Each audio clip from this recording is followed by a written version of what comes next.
tudo bom com vocês? Bora lá para mais uma leitura. Agora a gente vai ler Berenice.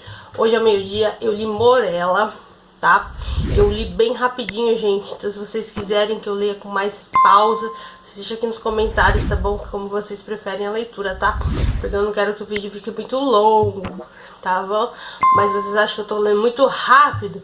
Vocês colocam aqui no comentário pra eu saber, tá bom? O que vocês estão achando das leituras e também se vocês preferem um pouco mais pausado, um pouco mais rápido, enfim. É isso. Berenice, gente, eu vou dar uma acalmada aqui, tá bom? Porque eu achei que Morella, eu achei que eu li muito rápido. Então por isso que eu tô perguntando pra vocês. Deixa aqui nos comentários o que vocês preferem, tá bom? Então antes de mais nada, eu vou pedir o meu like. Vou pedir que você se inscreva no canal se ainda não for inscrito. Que ative as notificações pro YouTube te avisar sempre que tiver vídeo novo. E também compartilha muito. Vamos ajudar o canal a crescer, gente. Eu tô preparando pro Natal 2020, esse ano que tá sendo tenso, que tá sendo complicado pra todo mundo, né? Mas um ano que, por nós estarmos bem, graças a Deus, não deixa de ser um ano, né, abençoado, porque a gente tá aqui, né, gente? Então bora lá continuar, né, com pensamento positivo, que tudo isso vai passar logo, né? A gente voltar à nossa rotina aí, normalizar tudo. E é isso, gente. Por favor, dá essa força que Natal 2020 eu tô planejando um negócio muito legal. Vai ter rolar sorteio no Instagram. Então eu preciso da sua ajuda, hein? Compartilha muito o canal. Quero bombar, entendeu? O canal, pelo menos entrar 2021 com pelo menos 500 inscritos aqui, hein? Vamos lá, me dá essa força aí. Se for mais, melhor ainda. Mas 500 inscritos é a minha meta pro Natal. Então bora lá me ajudar nessa, tá bom? Então já compartilha muito, se você ainda não é inscrito, se inscreve e manda esse canal para um monte de gente, tá bom?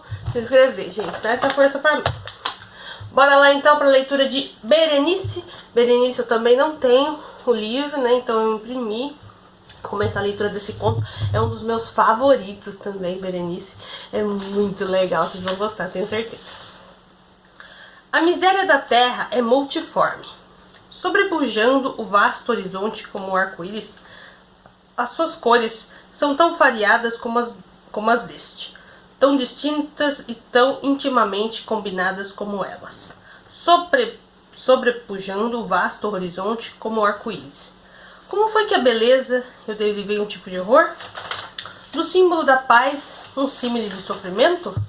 Mas como na ética o mal é a consequência do bem, assim do prazer nasceu com efeito a dor, ou a recordação da aventura passada é a amargura de hoje, ou as angústias presentes têm a sua origem nos êxtases porventura gozados. O meu nome de batismo é Egeu, o de minha família. Esse não o citarei. Todavia, não há no país torres mais antigas e mais venerandas do que o do meu velho, severo, hereditário, solar. Chamaram a minha linhagem raça de visionários, e em muitos e frisantes pormenores, no caráter do solar familiar e nos afrescos do salão nobre, nas tapeçarias dos quartos de dormir, nos cinzelados de algumas traves de armaria, mas mais especialmente na galeria de pinturas antigas, na feição da sala de biblioteca e finalmente na índole especialíssima do recheio da biblioteca. Existe mais do que o suficiente para a evidência provar a justeza da minha assertativa. As recordações dos meus primeiros anos andam ligadas a esta sala e aos seus volumes, dos quais nada mais direi. Foi aí que morreu minha mãe. Foi aí que eu nasci. Mas é ocioso dizer que eu não havia vivido antes, que a alma não tem existência anterior. Negai-lo? Não discutamos o problema. Como eu estou convencido, não procuro convencer. Existe, porém, em mim, uma lembrança de formas aéreas, de olhos espirituais e expressivos, de sons musicais, conquanto tristes. Uma lembrança que jamais se desvanecerá. Uma recordação semelhante a uma sombra, vaga, variável, indefinida, inconsistente, e que a uma sombra se assemelha ainda na impossibilidade, em que eu me debato de me libertar dela, enquanto se me não apagar o sol da razão. E foi nessa sala que eu nasci, assim, acordando da longa noite do que parecia, mas não era, não existência, para de chofre ser lançado em pleno país de fadas, num palácio de imaginação, nos peregrinos domínios do pensamento e do saber monásticos. Não é de estranhar que eu olhasse em volta de mim com os olhos espantados e ardentes, que passasse a minha infância imerso em livros e dissipasse a minha mocidade em sonho e devaneio. Mas o que é de estranhar é que os anos fossem passando, que eu atingisse o apogeu da minha virilidade e me conservasse sempre dentro dos muros do solar de meus pais. Que prodigiosa estagnação imobilizou as fontes da minha vida. Que prodigiosa inversão se operou no caráter dos meus mais banal pensamento. As realidades do mundo afetavam-me como visões, e como visões apenas, ao passo de que as desvairadas ideias do país dos sonhos se tornavam, por sua vez, não o material da minha existência cotidiana, mas na realidade essa mesma existência exclusiva e absorvente. Berenice e eu éramos primos e fomos criados juntos no meu solar paterno. Todavia, as nossas índoles divergiam completamente e eu era débil e doente, e vivia imerso em sombras e melancolia. Ela era ágil, graciosa e exuberante de energia. A sua predileção era correr pelos montes, a minha, estudar no claustro. E eu me comprazia em confinar a minha vida dentro do meu coração e abismava-se de corpo e alma na mais intensa e penosa meditação. Ela vagueava descuidadosamente pela vida, alheia às sombras do meu caminho ou ao voo silencioso das horas de asas negras. Berenice, evoca o seu nome, Berenice, e a esta palavra surgem dos brumosas ruínas da memória mil tumultuosas recordações. Ah, a sua imagem ergue-se diante de mim, radiosa e bela, como nos tempos idos de sua graciosidade e alegria. Oh, que beleza deslumbrante e fantástica! Oh, silfo por entre as matas de Arrém! Oh, Naiade por entre as suas fontes! E depois, tudo é mistério e terror, e uma história que não deveria ser narrada. A doença fatal, soprou sobre o seu coro como um simum, e mesmo enquanto os meus olhos a estavam contemplando, o espírito de transformação abateu sobre ela as suas asas, lançando as garras à sua inteligência, aos seus hábitos, ao seu caráter, e transtornando até de maneira mais terrível e sutil a identidade de sua pessoa. Ai de mim, o flagelo chegou e partiu, e a vítima, onde ela estava? Eu não a conhecia, ou já não a conhecia como Berenice. Entre o numeroso séquito de doenças derivadas daquela fatal e primária que operou uma revolução tão horrível na moral e no físico de minha prima, pode mencionar-se como a mais aflitiva e obstinada, uma espécie de epilepsia que não raras vezes terminava em transe cataléptico, transe que muito de perto se assemelhava à morte efetiva, a da qual ela, na maior parte dos casos, se recobrava abruptamente.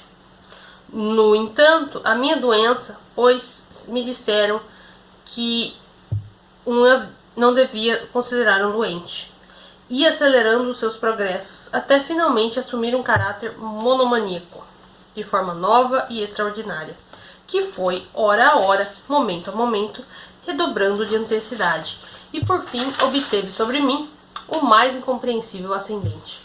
Era monomania, se assim a devo classificar. Consistia numa mórbida irritabilidade daquelas propriedades intelectuais que na metafísica se denominam faculdades de atenção. E mais do que provável que eu não seja compreendido, mas eu, na verdade, receio que não seja de modo algum possível dar ao leitor uma ideia adequada dessa nervosa intensidade de atenção com que, no meu caso, as faculdades de meditação, para não recorrer aos termos técnicos, se absorviam e se sepultavam na contemplação dos objetos mais banais do universo.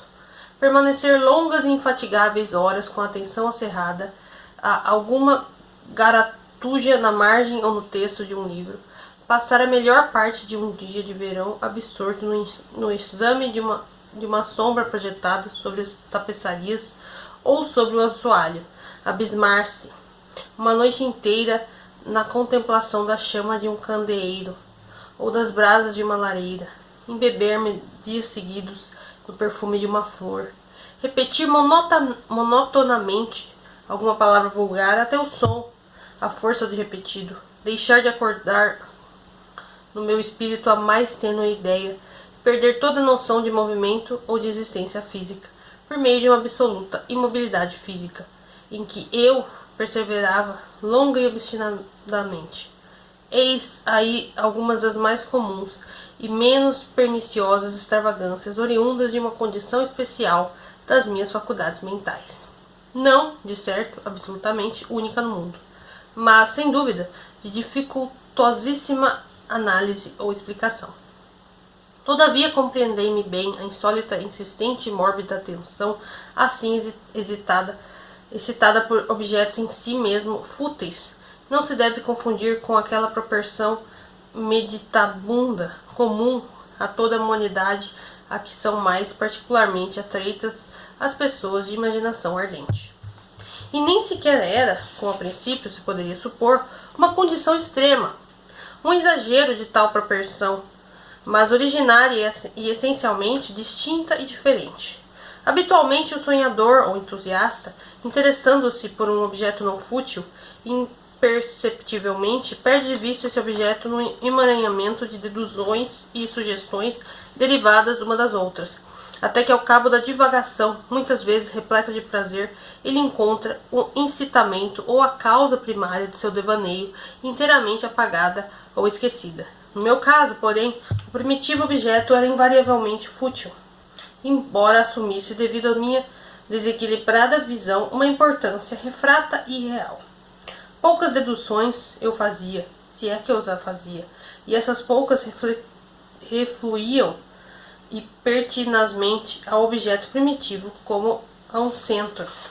As minhas meditações nunca me causavam prazer, e ao longo do meu alheamento, a causa primária, em vez de encontrar, já longe do meu alcance, havia atingido aquele interesse sobrenaturalmente exagerado, que era a feição característica da doença.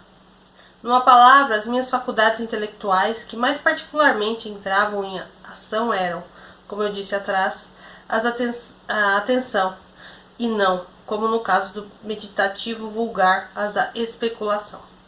Os meus livros nessa época, se na realidade não serviam para irritar o meu desarranjo mental, participavam, como facilmente se compreenderá, na índole imaginativa e incoerente das qualidades características do próprio desarranjo.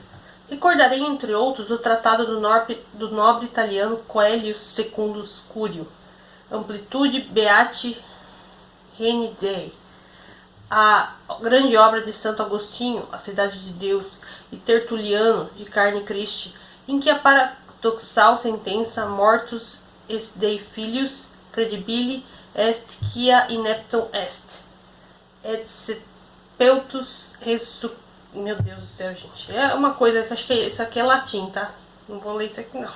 Ocupou ininterruptamente o meu tempo durante muitas semanas de laboriosa e infrutífera investigação. Destarte parecerá que, desviada do seu equilíbrio apenas por coisas triviais, a minha razão se assemelhava àquele Recife citado por Ptolomeu Hefestião, que, afrontando rijamente os ataques da violência humana e a fúria selvática dos ventos e das vagas, somente tremia ao ser tocado pela flor chamada asfódelo. E, embora a do pensador superficial possa parecer indubitável que a alteração produzida pela doença na condição moral de Berenice me proporcionasse muitos objetos para o exercício daquela intensa e anormal meditação, cuja natureza eu tive alguma dificuldade em explicar. O certo é que tal não se deu. Nos intervalos lúcidos da minha enfermidade, seu infortúnio afligia-me deveras, e, conduído profundamente daquela total submersão de uma mocidade tão formosa e tão gentil, muitas vezes meditei com amargura na maneira maravilhosa como nela se operara tão súbita e estranha revolução. Essas reflexões, porém, não participavam da idiosincrásia da minha doença, e eram as mesmas que, em igualdade de circunstâncias, ocorreriam à massa ordinária da humanidade. Fiel ao seu caráter próprio, o meu desarranjo voltava-se às mudanças menos importantes, mas mais flagrantes, operadas no aspecto físico de Berenice, na singular e horripilante deformação de sua identidade pessoal. Durante os radiosos dias de sua beleza sem par, É mais que certo que eu nunca a amara. Na estranha anomalia da minha existência, os meus sentimentos nunca foram do coração, e as minhas paixões foram sempre da inteligência. Na luz pardacenta dos primeiras horas matutinas, por entre as sombras da floresta ao meio-dia, e no silêncio da minha biblioteca à noite, ela passara pelos meus olhos e eu a vira, não como uma Berenice real e viva, mas como a Berenice de um sonho. Não como um ser terreno, mas como uma abstração. Não como uma coisa a admirar, mas a analisar. Não como um objeto de amor, mas como tema da mais abstrusa e desconexa especulação. E agora? Agora eu tremia na sua presença e empaledecia ao vê-la aproximar-se. Todavia, lastimando amargamente a sua desditosa e mísera situação. Eu evocava no meu espírito o pensamento de que ela havia muito tempo me amava e no momento fatal falei-lhe de casamento. A época, aprazada para as nossas núpcias, ia-se finalmente aproximando, quando numa tarde de inverno, uma tarde calma, nevoenta e de uma temperatura imprópria da estação, que são assim como a ama de leite de Alcione, julgando estar sozinho, sentado na sala interior da biblioteca, levantei de repente os olhos e vi na minha frente Berenice. Era a minha imaginação excitada, era o brumoso influxo da atmosfera, era o dúbio crepúsculo da sala, ou eram as roupagens cinzentas que a revestiam, o que dava-lhe um contorno tão vacilante e tão vago? Eu não poderia dizê-lo. Não proferiu palavra e eu por nada desse mundo poderia pronunciar uma sílaba. Percorreu-lhe o corpo todo um gélido calafrio. Oprimiu-me uma sensação de incomportável ansiedade. Avassalou-me a alma uma mortificante curiosidade e, enterrando-me na poltrona, ali permaneci algum tempo imóvel e sem fôlego, de olhos cravados no seu vulto. Ai de mim! Ela estava excessivamente magra, e em nenhuma linha do seu contorno se vislumbrava o mínimo vestígio do que fora antes. Por fim, os meus olhos ansiosos fixaram-se em seu rosto. Tinha a fronte alta, muito pálida e de uma placidez singular. O cabelo, outrora negro de ébano, caía-lhe em parte sobre a testa, formando inúmeros caracóis de um amarelo gritante, que no seu caráter fantástico fazia um flagrante contraste com a melancolia predominante da fisionomia. Os olhos eram baços e sem vida, e pareciam até desprovidos de pupila, e involuntariamente desviei deles os meus, e pus-me a contemplar os lábios finos e arrepanhados. Entreabriam-se, e num sorriso de peculiar significado, os dentes da transformada Berenice surgiram. Lentamente, à minha vista.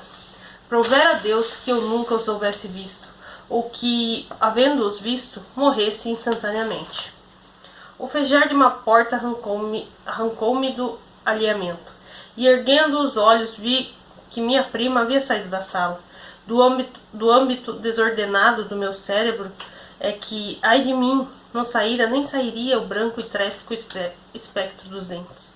Na sua superfície não havia uma mancha, nenhuma sombra do esmalte, nenhuma arranhadura nas suas arestas, mas o que eu vira durante o período do seu sorriso bastara para gravá-los para sempre na minha memória. Vi-os agora ainda mais nitidamente do que estão. Os dentes.